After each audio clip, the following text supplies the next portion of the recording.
शादी में आई चुड़ैल। अन्नपूर्ण नाम के एक गांव में शादी चल रही होती है।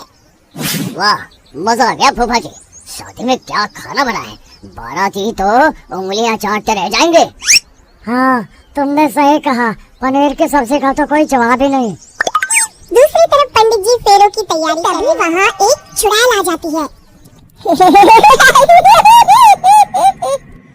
अरे मर गया रे, ये चुड़ैल यहाँ क्या कर रही है? अरे दिवाकर जी, ये आपके कौन से रिश्तेदार हैं? अरे मुझे क्या पता, क्या भाग जवान, कहीं ये तुम्हारे मायके से तो नहीं आई है?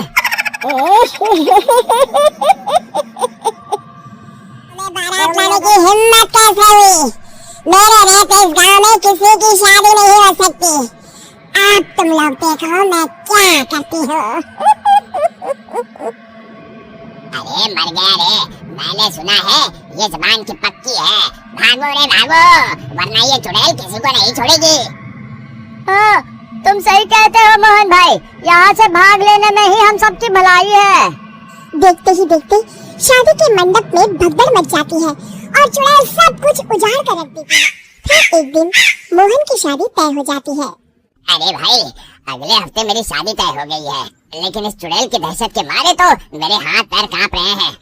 अरे मोहन, तुम्हारा दिमाग तो खराब नहीं हो गया? तुम अपने साथ साथ हम सब गांव वालों को भी बलि का बकरा बनाना चाहते हो? उस चुड़ैल के रहते तुमने अपनी शादी के बारे में सोच भी कैसे लिया? देखो गोपाल, डर तो मुझे भी लग रहा है, लेकिन उस चुड़ैल के डर से मैं जिंदगी भर कुंवारा तो नहीं रह सकता। तभी वहाँ मोहन के होने वाले ससुर आ जाते हैं। अरे ससुर जी आप? अब तक मैं तुम्हारा ससुर बना नहीं हूँ और शायद बनूंगा भी नहीं। ये आप क्या कह रहे हैं?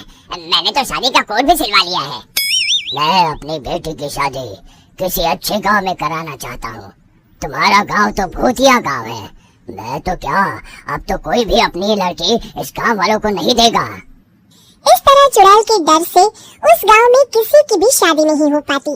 फिर एक दिन गांव के जमींदार अपनी बेटी की शादी करने का विचार करते हैं, लेकिन चुड़ैल के डर से उनकी भी हिम्मत जवाब दे देती है। अगर मेरी बेटी की शादी तय समय से नहीं हुई तो मेरी नाक कट जाएगी। मुझे कुछ करना ही होगा। एक सलाहकार के कहने पर एक जमींदार नामी तांत्रिक को अपने घर बुलवाते हैं, जो भूत चुड़ैल को पकड़ने में माहिर माना जाता था।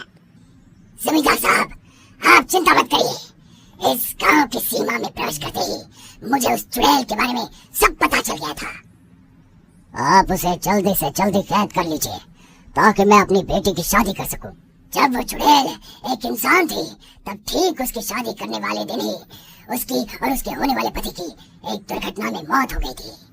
उसका होने वाला पति आज भी भूत बनकर जंगल में भटकता है। जब तक चुड़ैल की शादी नहीं हो जाएगी, वो किसी और की भी शादी नहीं होने देगी।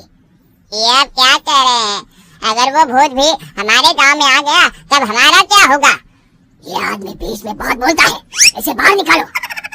उसके बाद तांत्रिक बताते हैं कि अगर उस भूत के साथ चुड़ैल की शादी करा दी जाए तो वो चुड़ैल हमेशा हमेशा के लिए उस गांव को छोड़कर चली जाएगी।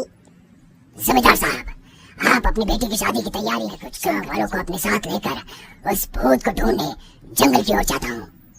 इस तरह जमींदार निश्चित होकर अपनी बेटी की शादी करवाने लगते हैं, लेकिन तभी वहाँ चुड़ैल आ जाती है। मैंने तुम गांव वालों को समझाया था ना कि इस गांव में कभी कोई शादी नहीं करेगा। लगता है तुम लोग मुझे हल्के में ले रहे हो।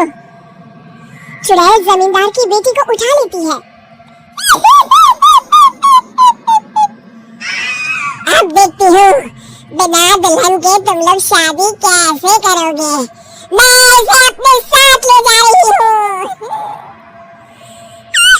छोड़ मुझे, पिताजी, मुझे बचाइए। अरे कोई मेरी बेटी को बचाओ। तभी तांत्रिक उस भूत को लेकर वहाँ पहुँचता है। अरे भाग्यवान, रुको, इन मासूमों को परेशान मत करो, मैं आ गया हूँ। अब तुम मेरे साथ चलो। चुड़ैल बहुत आप आ गए, चलिए अब हम मंदिर में चलकर शादी कर लेते हैं। अरे अरे अरे अरे, ये क्या कह रही हो? मंदिर में जाके दोबारा मरना है क्या? चलो, आज से हम जंगल में रहेंगे। चुड़ैल चली गई, अब मेरी शादी हो जाएगी। इस तरह सभी गांव वाले खुशी से झूमने लगते हैं।